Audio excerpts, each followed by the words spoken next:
বর্তমান সরকারের আমলে রাজ্যের স্বাস্থ্য পরিষেবায় অভূতপূর্ব উন্নতি সাধিত হয়েছে। তবে আরও অনেক পথ যেতে হবে যাতে করে রাজ্যের স্বাস্থ্য পরিষেবার মান কাঙ্ক্ষিত জায়গায় পৌঁছে যায়। বক্তা মুখ্যমন্ত্রী ডক্টর মানিক সাহা। সেই সাথে মুখ্যমন্ত্রী সরকারি স্বাস্থ্য সামগ্রীর প্রতি আরও যত্নবান হওয়ার আহ্বান জানান। প্রজ্ঞা ভবনে বুধবার ইন্ডিয়ান ডেন্টাল অ্যাসোসিয়েশন ত্রিপুরা শাখার উদ্যোগে ন্যাশনাল ডেন্টিস্ট ডে উদযাপন করা হয়। একই সাথে এদিন ইন্ডিয়ান ডেন্টাল অ্যাসোসিয়েশন ত্রিপুরা শাখার 24তম বার্ষিক দুদিনব্যাপী সম্মেলনের উদ্বোধন হয়। সম্মেলনের উদ্বোধন করেন মুখ্যমন্ত্রী মানিক সাহা। এদিন মুখ্যমন্ত্রী সম্মেলন মঞ্চে বক্তব্য রাখতে গিয়ে বলেন যে বর্তমান সরকারের আমলে রাজ্যের স্বাস্থ্য পরিষেবায় অভূত উন্নতি সাধিত হয়েছে। তবে আরও অনেক পথ যেতে হবে যাতে করে রাজ্যের স্বাস্থ্য পরিষেবার মান কাঙ্ক্ষিত জায়গায় পৌঁছে যায়।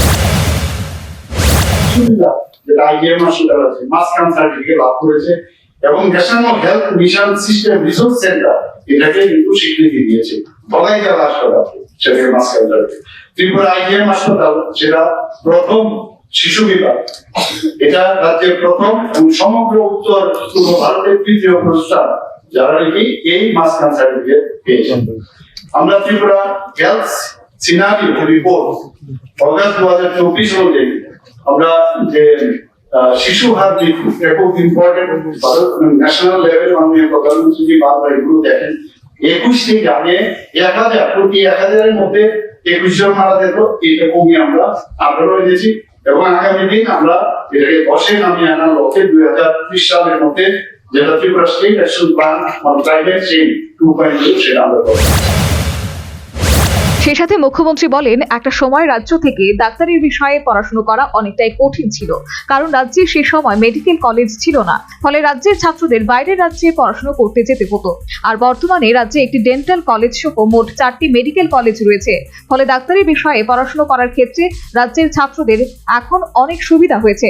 এদিন মুখ্যমন্ত্রী বক্তব্য রাখতে গিয়ে সরকারি স্বাস্থ্য সামগ্রী সমূহের বিনা যত্নে পড়ে থাকার বিষয়ে একাংশ ডাক্তারদের বিরুদ্ধে উষ্মা প্রকাশ করেন। সেই সাথে স্বাস্থ্য সামগ্রীর প্রতি বিশেষ নজর রাখার আহ্বান জানান। আমার যন্ত্রপাতি খারাপ হয়ে গেছে, আমি কি করবো? আরে খারাপ হয়ে গেছে, আমি কি করবো? সরকার কত করবো? তুমি করো, তুমি পরিষ্কার রাখো এটাকে। এই যে আমার নিজের জিনিস, আমি এখানে কাজ করছি, নেক্সট যে আসবে সেও কাজ করবে। আমি দেখি একটা সময় যাই ডেন্টালের, যখনই কোনো হসপিটালে যাই আমি তখনই ঢুকি ডেন্টাল। এত সুন্দর সফিস্টিকেটেড ডেন্টালের দেওয়া হচ্ছে, ক্যামেরা পর্যন্ত আছে, বোঝার মধ্যে সবকিছু আছে। এটা একটু মেনটেন্যান্সের দায়িত্বটা কিন্তু তাদের নিতে হবে। আমি রিকোয়েস্ট করবো যে সবাই এই বিষয়ে নজর দিন, কারণ বারবার কেনা একটা ডেন্টাল চেয়ারের দাম আছে, ইউনিটের দাম আছে, সমস্ত তো সেটাকে মেনটেন নিজের যখন ক্লিনিকে থাকে সেটা কিন্তু দিনের পর দিন চলছে, বছরের পর বছর। হসপিটালে হলে সেটা কিন্তু আমরা নজর দিই না। আমাদের প্রধানমন্ত্রী জন আরোগ্য যোজনা 100% আমরা টার্গেট করেছিলাম। আমরা এখানের মধ্যে যে ক্যাপিং আছে সেই ক্যাপিং অনুসারে 100% প্রায় এতে করে 250 কোটি 47 লক্ষ টাকা অলরেডি যারা সেটেল করেছে যাদের পয়সা আমরা।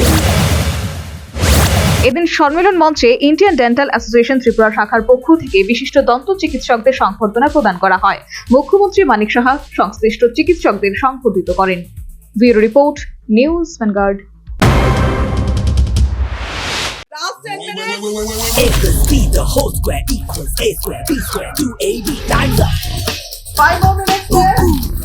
I've got so much time and peace of mind.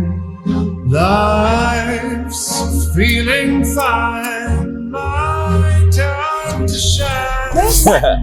At SIP Abacus, we build math foundation and improve academic performance. SIP Abacus,